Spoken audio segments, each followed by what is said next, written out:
melalui Rasulullah SAW akan ada sekelompok manusia yang ketika dia di hadapan orang banyak dia terlihat alim, terlihat soleh, tetapi ketika dia bersendirian dia bermaksiat kepada Allah Subhanahu wa Ta'ala.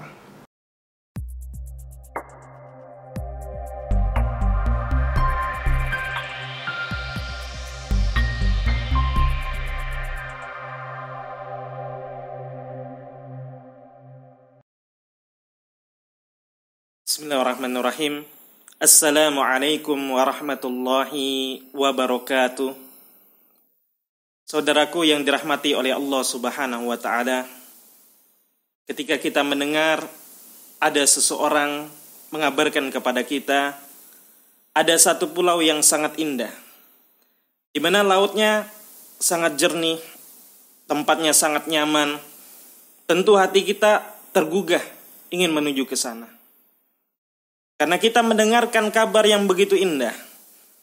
Karena kita mendengarkan penglihatan orang terdekat kita yang pernah ke sana. Tetapi sering kita lupa ketika Allah Subhanahu wa Ta'ala mengabarkan kepada kita tentang indahnya surga, tentang bagaimana ketika kita dijanjikan oleh Allah Subhanahu wa Ta'ala surga Allah Subhanahu wa Ta'ala.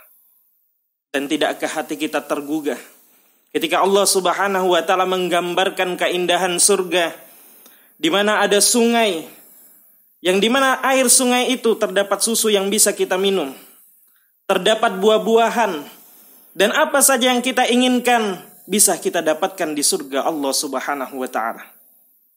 Tidakkah hati kita tergugah untuk menuju apa yang telah dijanjikan oleh Allah Subhanahu wa Ta'ala? Para jamaah hadirin, saudaraku yang dirahmati oleh Allah Subhanahu wa Ta'ala.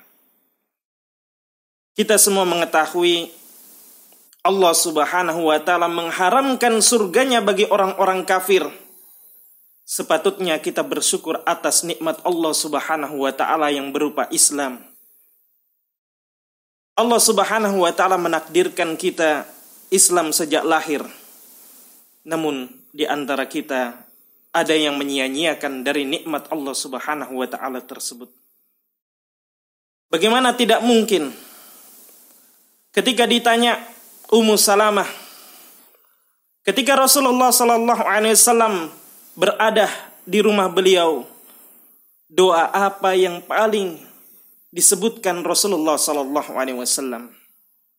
Dan Ummu Salamah mengatakan, Nabi kita Nabi Muhammad SAW selalu berdoa, Ya muqallibal qulub, sabbit qalbi ala dinik.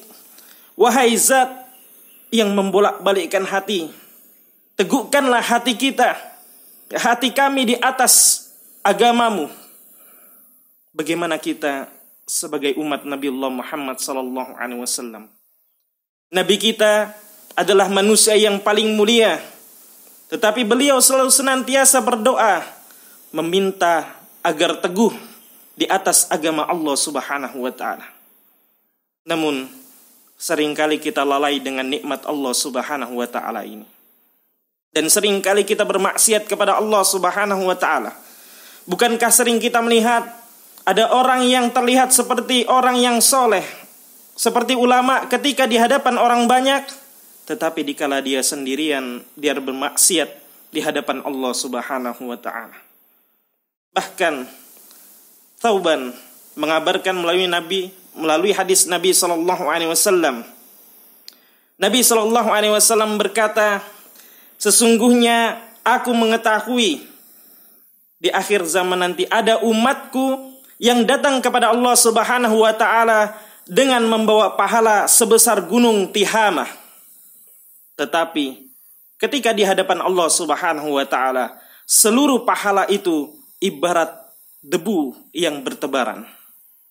Lalu Thauban bertanya kepada Nabi SAW, Ya Rasulullah, kabarkan kepada kami sifat-sifat mereka agar kami bisa terhindar daripada sifat tersebut. Maka Nabi SAW mengatakan, sesungguhnya mereka dari kalangan saudara kalian, kulit mereka sama dengan kalian, Mereka juga ketika di malam hari beribadah sebagaimana kalian beribadah kepada Allah Subhanahu wa taala. Namun ketika mereka dalam keadaan sendirian, mereka bermaksiat kepada Allah Subhanahu wa taala. Dan inilah yang Allah Subhanahu wa taala mengabarkan melalui Rasulullah sallallahu alaihi wasallam, akan ada sekelompok manusia yang ketika dia di hadapan orang banyak, dia terlihat alim, terlihat soleh, tetapi ketika dia bersendirian, dia bermaksiat kepada Allah Subhanahu wa taala. Dan tentulah kenapa bisa orang menjadi seperti ini? Dan jawabannya adalah karena dia tidak betul-betul bertakwa kepada Allah Subhanahu wa taala. Ketika dia bertakwa, tentulah dia akan takut akan azab Allah Subhanahu wa taala. Dia akan meninggalkan apa-apa yang dilarang oleh Allah Subhanahu wa taala, dan dia akan mengerjakan apa-apa yang diperintahkan oleh Allah Subhanahu wa taala. Dan tentulah ketika Allah Subhanahu wa taala berfirman, "Ya ayyuhallazina amanu tubu ilallahi taubatan nasuha."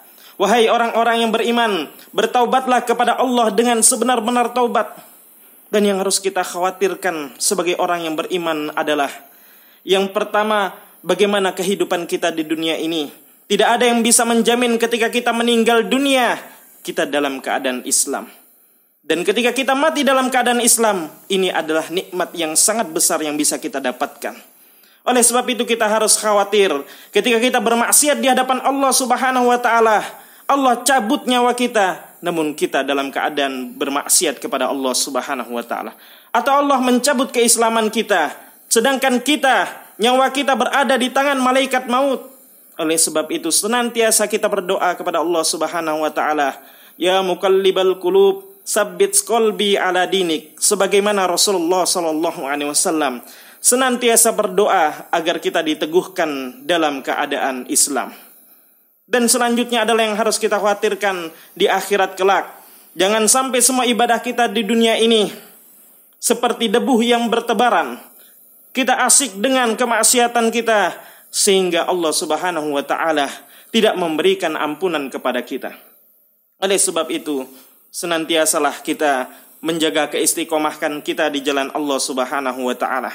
Dan semoga sebagaimana kita tidak pernah meminta kepada Allah untuk dilahirkan secara Islam, tetapi Allah memberikan Islam kepada kita, semoga kita juga diberikan keadaan Islam ketika kita meninggal dunia, ketika kita meminta kepada Allah Subhanahu wa taala. Dan semoga ketika kita meminta surga kepada Allah Subhanahu wa taala, Allah juga akan memberikan surganya kepada kita. Dan semoga kita semua dapat berkumpul kembali di surga Allah Subhanahu wa taala. Amin ya rabbal alamin. Demikian yang dapat kami sampaikan, kurang dan lebihnya mohon dimaafkan. Akhiru da'wana alhamdulillahi rabbil alamin. Tsumma assalamu alaikum warahmatullahi wabarakatuh. Bismillahirrahmanirrahim.